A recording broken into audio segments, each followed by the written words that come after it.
ने पढ़ी कक्षा 12वीं। पाखी एक मल्टीनेशनल कंपनी में काम करने के साथ सोशल एक्टिविस्ट भी होती है, जो ऑफिस खत्म होने के बाद शाम को घर आकर जरूरतमंद छोटे बच्चों को फ्री में पढ़ाती है। उसकी इस खूबी से बाकी लोगों के साथ सास भी बहुत खुश होती है। तुम सच में बहुत अच्छा काम कर रही हो बेटा, बस ध्यान रखना बच्चे आधे रास्ते में कहीं भटक ना जाए। भटकने से मेरा मतलब सिर्फ गलत काम करना नहीं है, कोई घर की जरूरत के लिए नौकरी करने लगे या किसी के घर वाले उसकी शादी करा दे, ये भी तो मंजिल से भटकना ही होता है ना। वाओ मम्मी, मुझे नहीं पता था कि आप पढ़ाई को लेकर इतनी पर्टिकुलर हो, पर फिक्र मत कीजिए, इनके साथ ऐसा कुछ नहीं होगा। बहू की बात पर मुस्कुराकर सास चली जाती है और पाखी बच्चों को पढ़ाने में बिजी हो जाती है। उसी रात पाखी और विराट साथ बैठकर बातें कर रहे होते हैं, जिसमें बहू सास की पढ़ाई को लेकर नजरिए का विराट के सामने जिक्र करती है। हाँ मुझे सब पता है, ऐसे ही नहीं ये नालायक लड़का इतना पढ़ लिया, वो मम्मी ही तो है जिन्होंने बचपन से खाना खाया या नहीं से ज्यादा पढ़ाई की या नहीं पूछ पूछ कर मुझे इतना पढ़ने पर मजबूर कर दिया। वो हमेशा मुझे पढ़ाई और सेल्फ इंडिपेंडेंट होने की इम्पोर्टेंस याद दिलाती रही, और आज मेरी ये सरकारी नौकरी, इतनी अच्छी पोस्ट, उसी का तो नतीजा है। वाह, अगर मम्मी इतनी पढ़ी लिखी है तो कोई जॉब क्यों नहीं करती, और अगर जॉब नहीं करती तो मेरे साथ बच्चों को ही पढ़ा ले।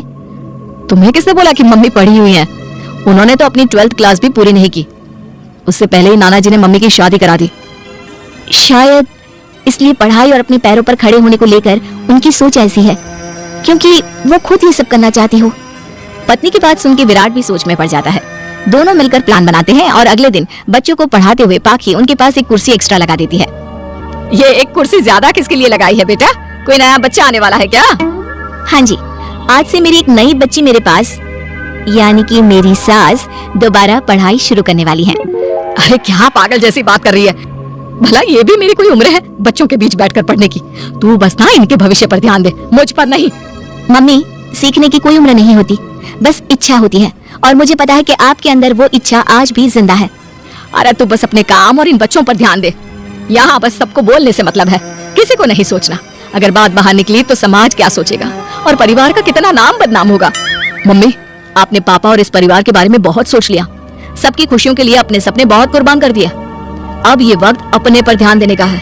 और जिस समाज की आप बात कर रही हो ना, उसकी तो आदत है हर कामयाब होते इंसान पर पत्थर मारने की। बेटी को भी बहू का साथ देते देख सास गुस्से में अपना सर पकड़कर बड़बड़ाते हुए वहाँ से चली जाती है। ये स्टूडेंट थोड़ी जिद्दी है, पर इन्हें मैंने 12th क्लास पास नहीं कराई तो मैं भी अपनी सास की बहू नहीं। ये देखने में तो मजा ही आ जाएगा। इसी के साथ पति पत्नी मिलकर सास को पढ़ाने के मिशन पर लग जाते हैं, लेकिन सास उनकी हर कोशिश को नाकाम कर देती है। एक शाम विराट अपनी मम्मी के लिए 12th क्लास की बुक्स लेकर आता है, जिन्हें देखकर इस बार सास का गुस्सा उन दोनों पर मानो फूट ही पड़ता है। अरे तुम दोनों का दिमाग खराब हो गया है क्या, जो ये बेवजह की जिद पकड़े बैठ गए हो? मैंने एक बार बोल दिया ना मुझे कोई पढ़ाई नहीं करनी, इसके बाद मेरी पढ़ाई को लेकर मुझे घर में कोई जिक्र नहीं चाहिए। पोता पोती पकड़ने की उम्र में किताबें पकड़ूंगी तो अच्छी लगूंगी क्या? अरे परिवार का मजाक बन जाएगा।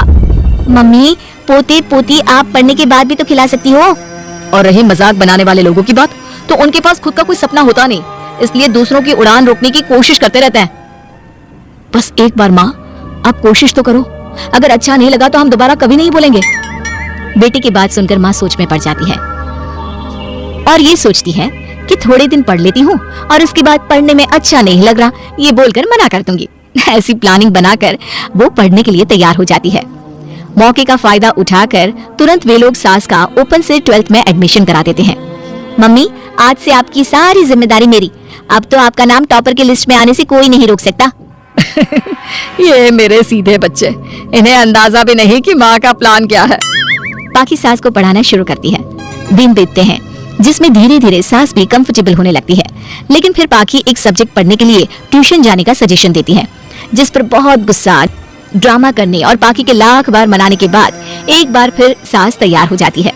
थैंक यू मम्मी, आपको नहीं पता कि आपका 12th क्लास पढ़ना हम दोनों के लिए कितना जरूरी है। अब ये सिर्फ आपका नहीं, हमारा सपना भी बन गया है। बहू की बात सुनकर सास अपने प्लान को लेकर सोच में पड़ जाती है। अगले दिन पाखी सास के साथ उन्हें ट्यूशन छोड़ने जा रही होती है, जहाँ रास्ते में पड़ोस की कुछ औरतें बैठी मिलती हैं। अरे वाह विराट की मम्मी, तुम्हारा इस उम्र में पढ़ाई का कौन सा भूत जाग गया? बहू को बोलो कि पोता पोती दे दे और बच्चों के साथ खेलो।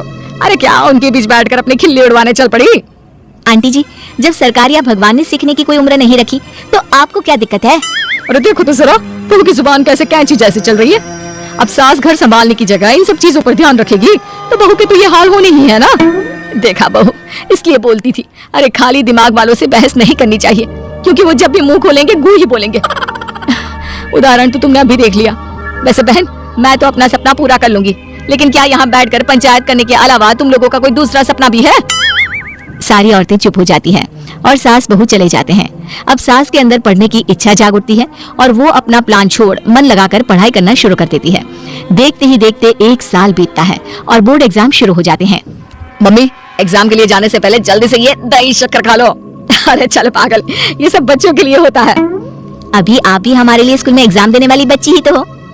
बच्चों का प्यार देखकर सासू माँ खुश हो जाती है और दही शक्कर खाकर विराट के साथ घर से निकल जाती है, जो मम्मी को एग्जाम सेंटर पर छोड़ ऑफिस चला जाता है।